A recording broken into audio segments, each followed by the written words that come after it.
시청자 여러분 안녕하십니까? 11월 3일 금요일 RK9 뉴스입니다. 오는 5일 일요일은 서머타임이 해제돼서 새벽 2시가 새벽 1시로 1시간 앞당겨집니다. 건강, 교통사고 등을 이유로 서머타임 실효성을 둘러싼 논란과 또 무용론 속에서도 아직은 존속되고 있는 제도인 만큼 적응하는 건 여전히 우리들의 몫이겠죠. 무엇보다도 이번 주말 충분한 휴식을 통해서 생체 시계를 사회적 시계에 빨리 맞춰가야겠습니다. 오늘 뉴스는 열흘 일정으로 아시아 순방길에 오른 트럼프 대통령 소식으로 시작합니다. 트럼프 대통령은 일본을 거쳐 사흘 뒤 한국을 방문하는데요.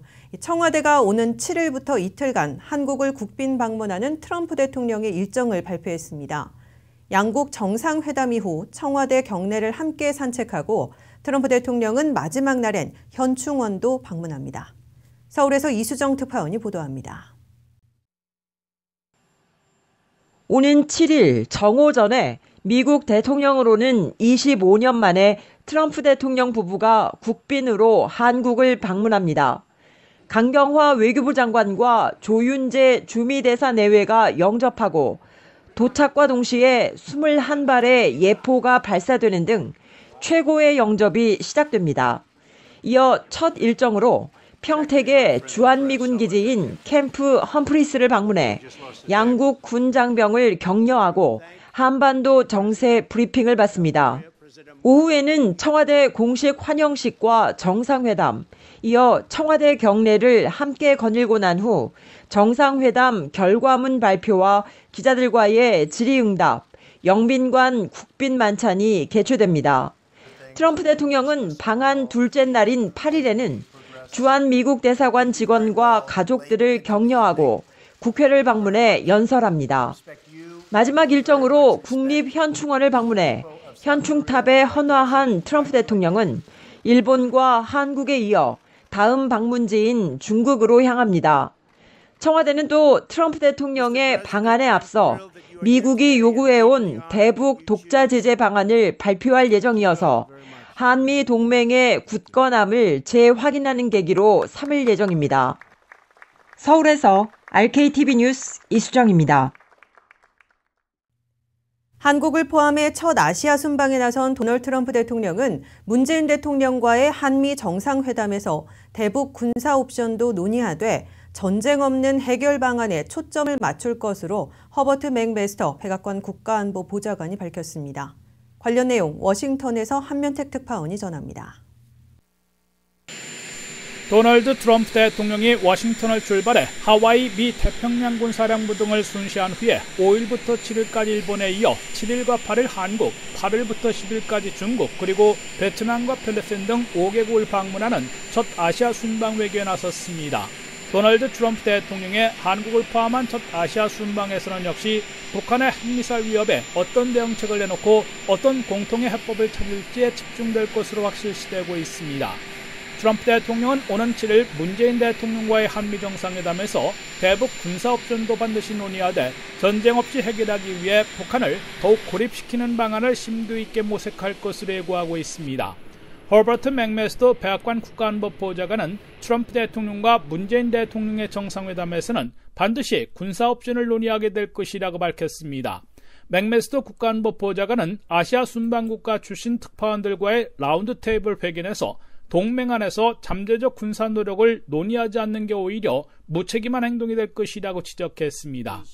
맥메스터 보좌관은 군사 옵션이 의제가 되는 이유는 불량 정권의 행동과 김정은이 위협을 가하고 있기 때문이라고 강조했습니다.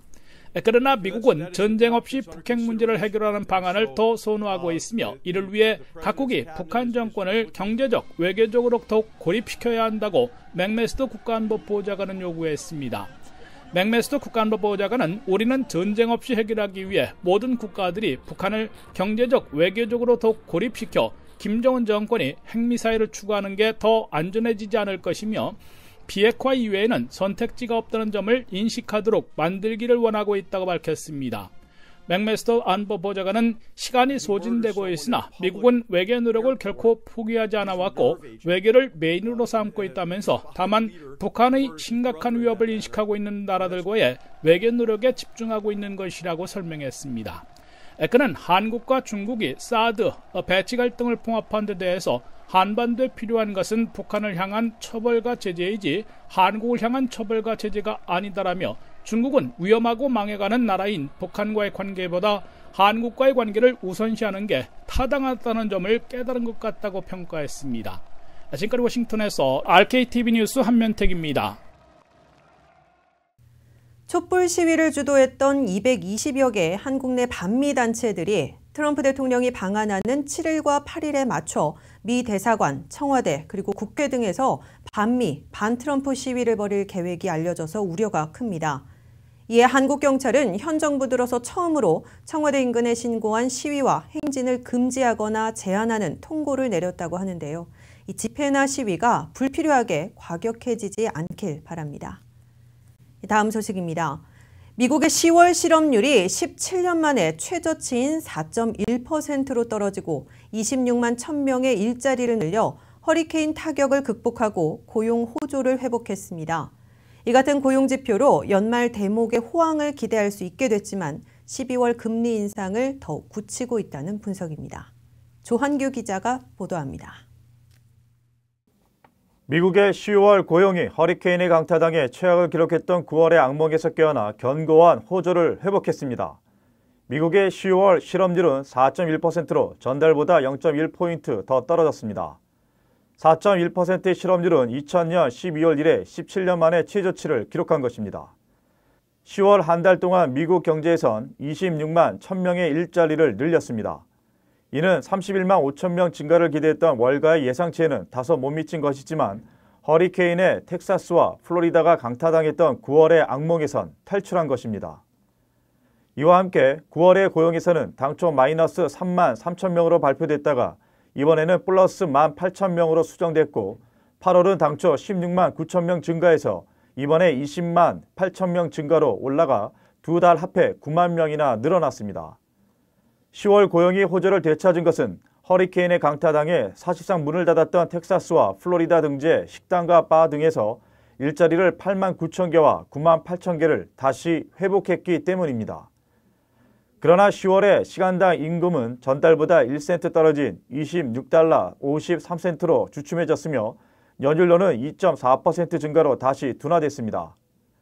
10월 고용을 업종별로 보면 생산 분야에서 제조업은 2만 4천 명, 건축업은 1만 1,000명을 늘린 반면에 광업에선 2,000명을 줄여 희비가 갈렸습니다. 서비스 분야에서는 허리케인에서 탈출한 레저 호텔 식당 업종에서 10만 6천 명이나 회복해 일자리 증가를 선도했습니다. 이어 프로페셔널 비즈니스 업에서도 5만 명을 늘렸고 헬스케어에서는 2만 2천 명을 증가시켜 강세를 이어갔습니다. 그리고 교육 7천 명, 재정활동 5천 명을 늘린 반면 소매업에선 8천 명을 줄여 대조를 보였습니다. 정부에선 연방 5천 명, 주정부와 로컬 정부 각 2천 명씩 모두 9천 명을 늘렸습니다.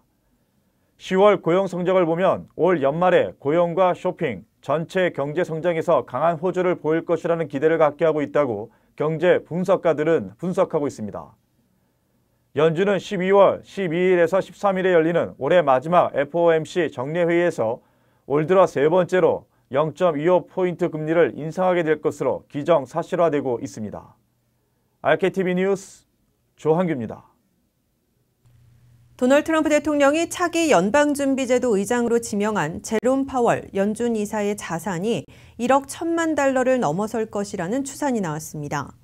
스티브 겐들 블룸버그 통신 칼럼니스트는 대형 사모펀드 칼라일 그룹 임원 출신인 파월 지명자의 재산이 1억 1,200만 달러를 웃돌 것으로 추정했습니다.